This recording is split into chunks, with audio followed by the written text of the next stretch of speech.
외국인 고용허가제 관련 법령에 따라 일터를 옮기는 걸 제한받는 이주 노동자들, 공익인권법재단 공감의 박영하 변호사와 좀 더 자세한 이야기 나눠보겠습니다. 변호사님 안녕하세요. 네, 안녕하세요. 그 헌법재판소가 합헌 결정을 내린 조항부터 좀 설명을 해주시면 좋겠습니다. 네, 관련 조항을 보면은 사업장 변경을 원칙적으로 금지를 하고 예외적인 경우에만 허용을 하는 것인데요.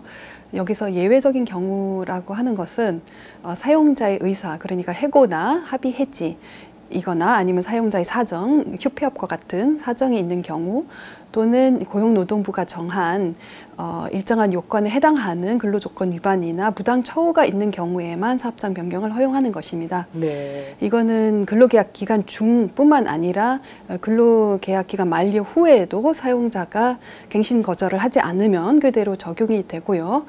그렇게 해서 이주 노동자가 최장 9년 8개월까지 한 사용자를 위해서 일하도록 설계되어 있는 것이 이제 고용허가제입니다. 네.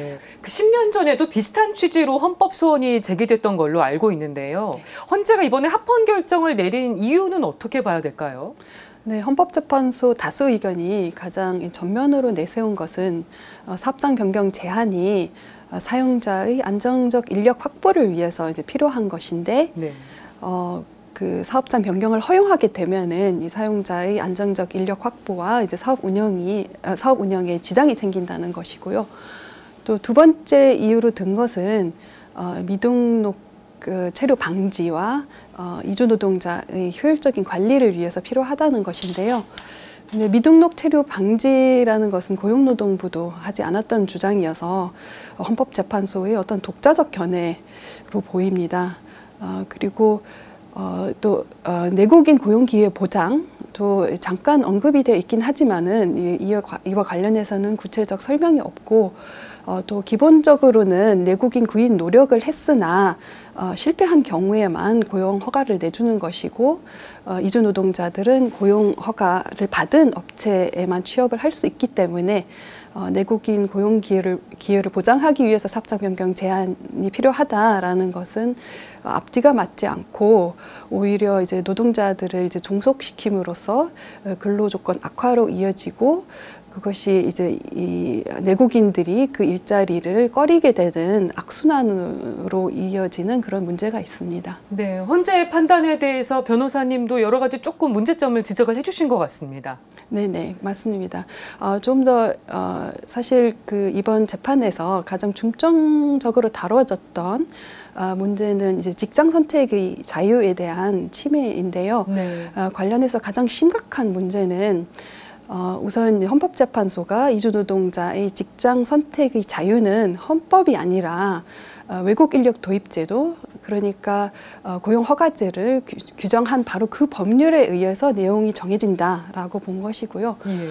또 두 번째는 그러다 보니까 직장 선택의 자유에 대한 제한의 유연성을 판단함에 있어서 일반적인 원칙인 과잉금지 원칙이 아니라 현저하고 명백하게 이제 불합리하거나 자의적인 경우에만 위헌이다라는 차별적인 심사 기준을 적용한 것이고요. 네. 그리고 가장 이제 심각한 또 핵심적인 지점은 사용자, 그러니까 이제 안정적 인력 확보라는 사용자의 사익을 이유로 노동자의 기본권을 제한하는 것은 합헌이다라고 이제 판단한 것인데요. 이거는 헌법에도 반영된 이 기본권의 기본 원칙에도 반하고, 또 차별적인 이주 노동자에게만 차별적인 심사 기준을 적용한 것은 굉장히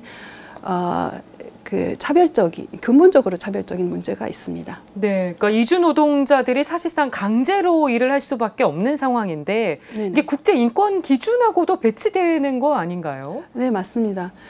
유엔 인종차별철폐위원회, 그 다음에 자유권위원회, 사회권위원회, 그리고 ILO, 그러니까 국제노동기구의 이제 기존 적용 전문가위원회들은 우리나라가 가입한 이제 국제 조약들의 이행 상황을 이제 감독하는 기구들인데요. 예. 거기서 모두 사업장 변경 제한의 문제점을 지적하고 폐지 또는 이제 개선을 권고한 바 있습니다. 그렇군요.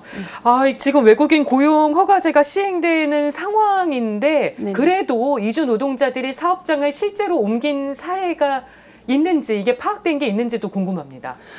네, 관련 통계를 보면은요. 이주 노동자들이 사용자의 의사에 반해서 그러니까 이렇게 고용노동부가 정한 그런 이렇게 근로조건 위반이라든지 부당 처우를 입증해서 사업장 변경을 하는 경우가 전체 사업장 변경의 1%에 불과하다는 것을 확인할 수가 있습니다. 있긴 있지만 굉장히 소수인 거군요. 네네네. 그러니까 사용자의 동의를 받지 않고 사업장 변경을 하는 것은 현실적으로 매우 어렵다는 것이 이제 통계적으로도 드러나고 있습니다. 네, 안타까운 현실입니다. 지금 이주 노동단체들은 고용허가제 자체를 폐지를 하고 또 노동허가제를 시행할 것을 요구를 하고 있더라고요. 변호사님 어떻게 보십니까? 네, 이번 심판 청구를 하신 이제 청구인 중 한 분이 그 건설기계 주동 면허가 없음에도 불구하고 이제 불법적으로 지게차 운전을 강요를 당하셨었고요. 또 한 분은 사업장에서 이제 폭발 사고가 일어나서 이제 동료의 죽음을 목격을 했고 그로 인해서 이제 트라우마가 이제 생겨서 사업장 변경을 원하셨던 거고요. 또 다른 한 분은 이제 유해 물질을 다루는 일을 하셨는데 보호장구를 지급받지 못했었거든요. 근데 이분들은 모두 고용노동부가 정한 그 사업장 변경 사유에 해당하지 않아서 사업장 변경을 못했었고요. 네. 이제 그런 사례만 보더라도 이번 사업장 변경 제한이 이제 노동자들이 그 기본권을 이제 심각하게 제한하는 것을 이제 알 수가 있고 반드시 폐지가 필요하고 특히나 폐지가 필요한 것은 사업장 변경을 할 수 있는 사유를 제한하는 이 사유 제한이라고 생각을 합니다. 그런데 좀 더 근본적인 문제는 고용허가제가 원래 이제 단기순환, 이제 비정주화 원칙을 이제 표방하고 있거든요. 네.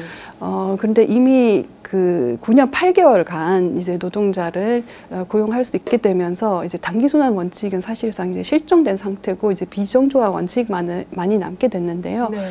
이제 그러다 보니까 거의 10년 가까이 그냥 우리나라에서 노동력만을 제공하기 위해서 이주 노동자들이 이제 한국에서 살게 되는 상황이 이제 벌어지게 된 거예요. 네.